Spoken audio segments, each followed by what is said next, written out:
Hey everybody, my name is Allison Smith and thanks so much for joining me today.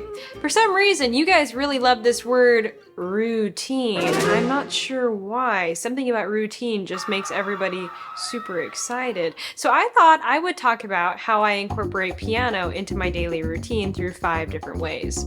Number 1, I practice regularly. I set aside a certain time that I practice. So here's how you can do that. What time of the day do you want to practice piano? Do you want to practice in the morning? Do you want to practice in the afternoon? Or do you want to practice in the night?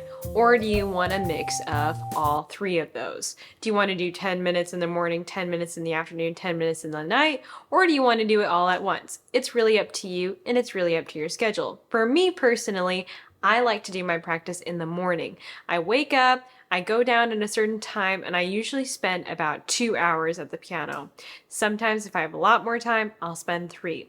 What do you do during that practice? Well, I consulted Google, specifically AI, and I specifically typed in how to practice more piano, because what are you going to do during that time that you set aside when you practice? Okay, it says practice regularly, make time to practice consistently. Okay, great. We nailed the first one. Second, practice slowly. Slow practice can help you gradually play faster and more fluidly. If you practice too fast, you're more prone to make more mistakes, right? So to fill up that hour or 30 minutes or however long you want to practice, you're going to fill up a lot of time by practicing slowly, because practicing slowly takes a lot of time, right? You can't just practice slowly and think it's only going to take 5 minutes. It'll probably take you 10 minutes actually. And then by the time you only practice that one passage slowly, you realize you have another piece that you have to play. And now you're going to have to add another 10 minutes. Do you see how we can really practice for multiple hours at a time? Because if you have so much music and you're practicing so slowly, then you're going to take up a lot of time. Third tip for practicing the piano more, warm up. Warming up your hands and body can help you avoid injury and make the most of each practice session. Traditionally, people use different things like hand-in or churning exercises. Usually I practice technical passages in certain pieces that I'm playing as my warm-up. Fourth tip, AI says, practice in sections. Identify similar sections in your music and practice them together. This is a great tip. So let's say, for example, you have a problem in a certain measure. Are you going to start at the beginning of the piece where you're already super good at it? No, you would go right to that problem and practice just that one section. This is how you practice. Why would you practice a thing you're already perfect at? That's not practice, that's playing. And playing music is different than practicing. Fifth tip, set goals. Set specific goals for each practice session to stay motivated and focused. This is really key. You can spend your whole practice session just wasting your time. It's hard to say that, but it's kind of like this. If you play basketball, right, and you go in for an hour session, if you throw the ball and you never get it in the hoop, did you really practice? Probably not. Setting goals is really easy, and it keeps you motivated during your practice session. If you're going to spend so long at the piano, you really want the satisfaction of attaining a certain goal. Like, let's say you say at the beginning of your practice session, you say, I want to memorize this section by the end of my practice session. And you actually accomplish it, you're going to be more excited to jump back on the piano tomorrow. The second way that I incorporate piano into my daily routine is that I read everything I possibly can. I'll usually take out some books from my bookshelf and just read through a page of music that I've never seen before and seeing if I can make it through. I'll read through lots of music, different genres like jazz, vocal music, classical music, and etc. By reading more music, you're constantly digesting lots and lots of new information. It's helping you become a better pianist. If you struggle with reading through music, I'd recommend going through flashcards. You can use flashcards to help you identify note names. You can also just look at different patterns, like let's say you have C, D, E, and you see that they're all going up, and you just memorize that shape, or you memorize A, C major triad shape, where it's line to line to line. And just memorizing these different patterns can help you sight read a little bit better. The more you read, the easier it gets. And I remember I used to be afraid of just picking up new music and just reading through it. And to this day, sometimes I really struggle, but the more you do it, the better it will get. The third thing that I do every day is I listen to lots of music.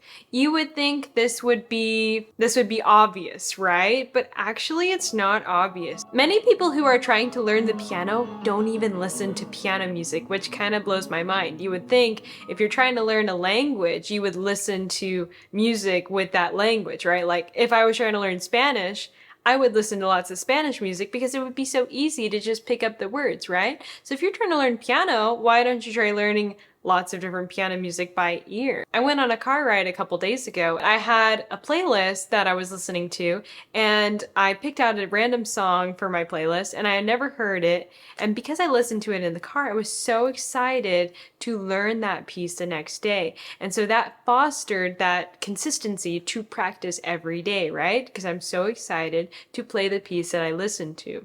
It's also easier to play music that you've already heard because then you know how it all goes, right? When I was younger, I listened to a lot of piano music. I used to have an electric keyboard and it would blast to 50 grades through my house.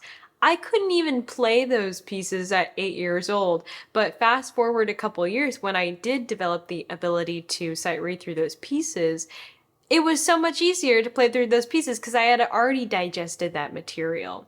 It can also foster inspiration and influence the way you practice those pieces.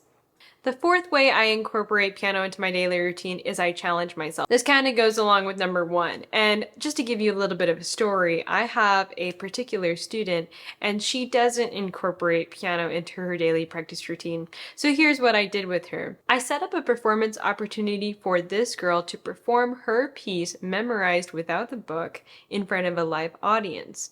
And so this will give her a healthy stress to incorporate piano into her daily practice routine, having that goal that in a month she will be playing without the book. The fifth way that I incorporate piano into my practice routine is I'm actually interested in what I'm doing. I'm YouTubing what I'm interested in. I remember the first piano YouTuber I ever subscribed to was Nari Soul, and she influenced me so much. And I thought to myself, that is so cool. She's doing videography and she's doing piano at the same time. She was doing all sorts of things and she was giving me more inspiration. I started joining piano clubs. I started joining a piano teachers club. I started teaching. I joined band classes in my high school, choir classes. I took music as a major in college. I submerged myself in the overall world of music, and that gave me the inspiration to keep having piano in my daily routine just because I loved it. And when you love something, it's easier to have it in your routine. And it kind of diversifies the way you approach piano through your routine because it gives you more ideas. And for example, through that one idea that I had to watch that piano YouTuber, here I am creating a video all about how to incorporate piano in my daily practice routine. This can apply to anything, right? If you're trying to learn Spanish, you would try to submerge yourself in that culture. Maybe you might travel to Spain. Let's say if you're really interested in piano and you have the funds, you can go to Europe and visit all the places, right? Where piano was big, like Vienna. But if you don't have the methods of doing that, you can go on YouTube and just search up a musical documentary and inform your musical history knowledge. I hope this video was inspiring to see how I incorporate piano in my daily routine as a teacher, as a student, and as an avid lover of music. Please like and subscribe, and thanks so much for watching.